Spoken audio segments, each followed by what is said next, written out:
ایک ایسی وادی جو جنوں بھوتوں دیو پریوں اور عجیب الخلقت مخلوق کے متعلق جانی جاتی ہے۔ ایسا پہاڑ جہاں ہمیشہ اندھیرا رہتا ہے، وہاں چاند سورج کی روشنی کبھی نہیں پہنچتی۔ وہ وادی جہاں آج تک کوئی شخص نہیں پہنچ سکا۔ کیا یہ وادی جنوں کا دیش ہے کہ کسی اور دنیا میں جانے کا کوئی پراسرار راستہ؟ کوہ کاف کا نام سامنے آتے ہی کوئی گمشدہ عربی کہانیاں ذہن میں جاگ اٹھتی ہیں، ایسی کہانیاں جو بادشاہوں کی حسین شہزادیوں سے شروع ہو کر جنوں اور پریوں کے زیر قبضہ ہیبت ناک دلوں اور طلسم سے جڑی ہوتی ہیں۔ ایسی کہانیوں کا مرکز عام طور پر یہ ہوتا ہے کہ فلاں ملک کے طاقتور بادشاہ کی حسین شہزادی اور نرم و نازک شہزادی کو فلاں جن یا دیو نے اغوا کیا اور کوہ کاف کی کسی وادی کے کسی تاریک محل میں جا کر قید کر دیا۔ اس طرح کی کہانیاں ہندوستان، ایران اور عرب علاقوں کے افسانوں اور ادبی کتابوں میں اہم مقام رکھتی ہیں۔ تحریری شکل میں موجود ہونے کے علاوہ یہ داستان سینہ بہ سینہ بھی روایتوں کی شکل میں منتقل ہو رہی ہیں۔ جبل کاف یا کوہ کاف مشرق وسطی اور عربوں کے مشہور افسانوں میں ایک افسانوی پہاڑی سلسلے کا نام ہے۔ اسلامی روایتوں میں کوہ کاف کو جنوں کا وطن کہا جاتا ہے، جنہیں خدا نے چمکتے زمر سے بنایا ہے، جبکہ ایرانی روایتوں کے مطابق یہ علاقہ شمالی قفقاز کے علاقوں میں تھا، جس علاقے کو انسانوں کی کوئی بھی حکومت آج تک قبضہ کرنے سے ناکام رہی، کیونکہ قدیم علم ان بلند پہاڑی علاقوں کو اسرار نے ڈھانپ رکھا تھا۔ کوہ کاف دراصل ایک طویل پہاڑی سلسلہ ہے۔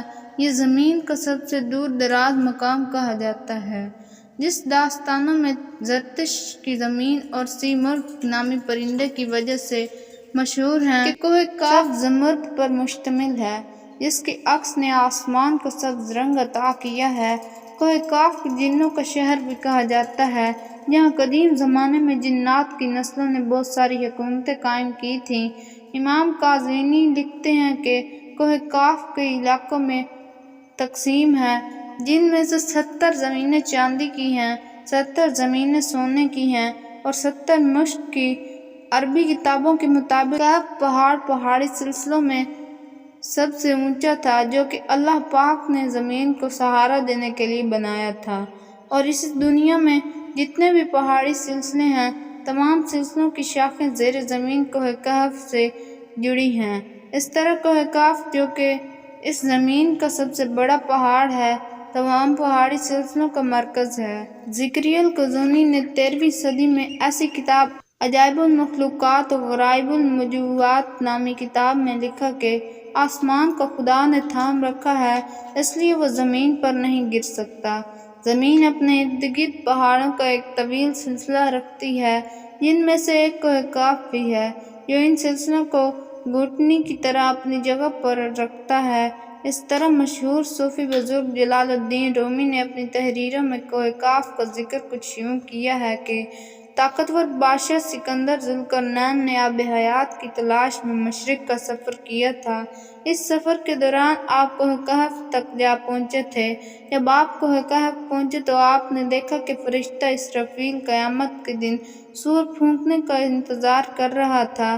کوہ کاف اور اس میں آباد مخلوقات کے متعلق ایک اور روایت بیان کی جاتی ہے کہ حضرت ابن عباس فرماتے ہیں کہ رسول اللہ صلی اللہ علیہ وآلہ وسلم ہمارے پاس تشریف لائے جبکہ ہم مسجد نبوی میں حلقہ بنا کر بیٹھے ہوئے تھے۔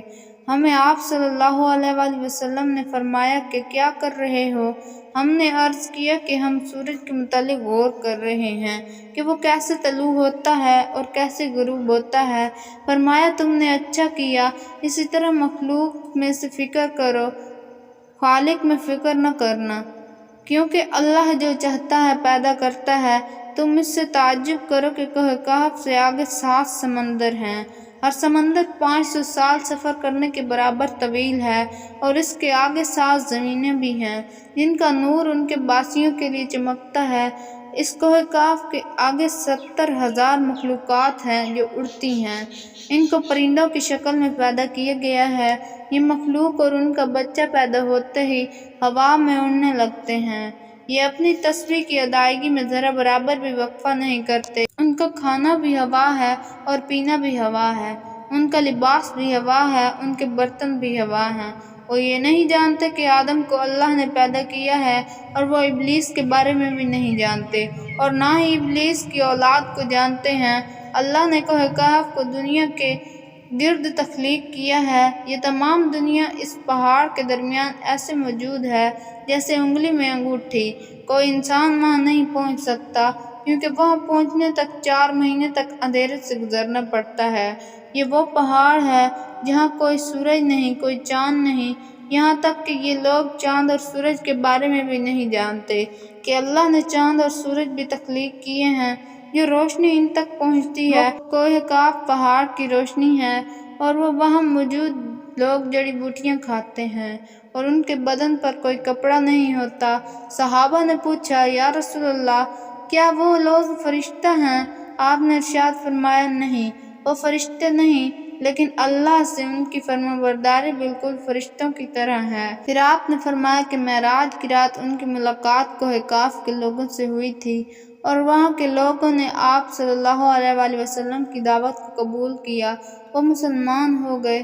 صوفی کرام کے نزدیک کوہ کہف دراصل اس زمین پر موجود کوئی پہاڑ نہیں، بلکہ ان کے مطابق دال میں مثال میں موجود وہ پہاڑی سلسلے جو گزریہ کشف الاولیاء کرام کے مشاہدے میں آتے ہیں۔